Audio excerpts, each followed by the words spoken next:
You spend much of your professional life making sure that your organization, its services and products are branded and differentiated. But how much effort and thought are you spending on branding and differentiating yourself?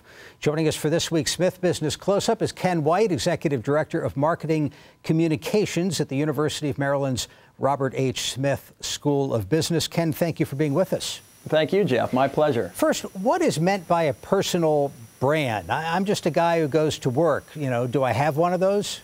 You do, and you should probably be working on it. You know, it's interesting. It's an interesting concept. People, I would say, over the age of 40 tend to think this is a little bit of a selfish term. You know, why would we want to do this? But the fact is, work has changed, and our parents were able to depend on the organization, the employer, to take care of them.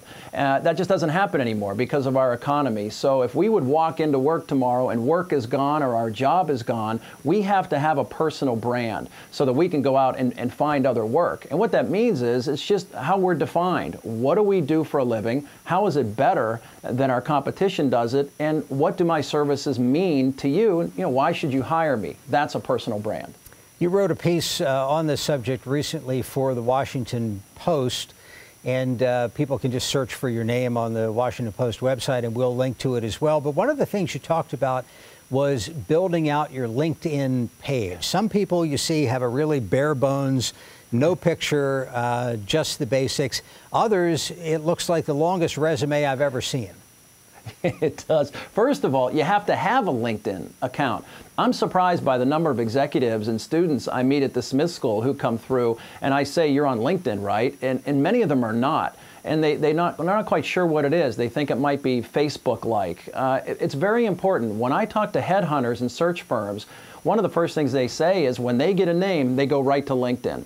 And it's not so much about what you put, about your background and your resume on LinkedIn, but your connections are very important. My father used to say, hey, who you hanging around with, right? Because that defines who you are. And that's pretty much what LinkedIn is about. Who are your colleagues and who are your associates? And if they're there and not too numerous, I don't think you need to have 1,000 connections, but probably over 100 would probably do. But LinkedIn is definitely a place where all professionals should at a minimum, have a presence.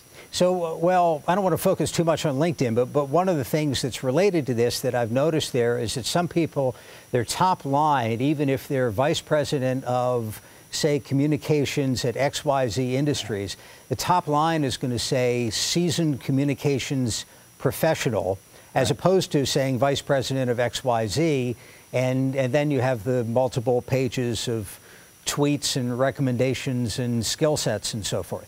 Yeah, actually, I thought you were going to say something different. Sometimes you'll see somebody and it'll say marketing communications guru, right? That's their title. I think that might be taking it a little too far. But yeah, I don't really have a preference as to when I talk to people at the Smith School and give them some advice. It doesn't matter to me whether you have the exact title or you have your profession. The bottom line is when it comes to LinkedIn, you just need to be there, and people ought to be able to go there and walk away knowing what you provide. That's the key part of that.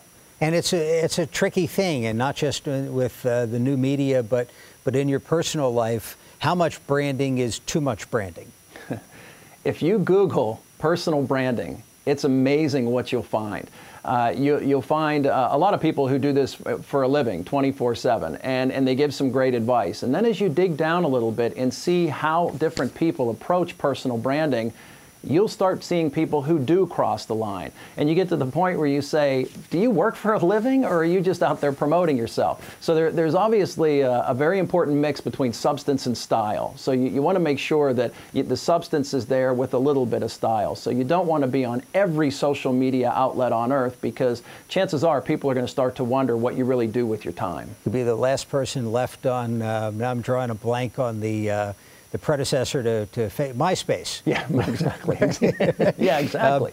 Okay, so you talk about a couple of different venues for promoting yourself and your brand. There's online, there's in-person, and there's old school. What do you mean by the latter categories? Well, I think old school is what we've been doing for 50 years to promote ourselves, and that's the resume. You still need that.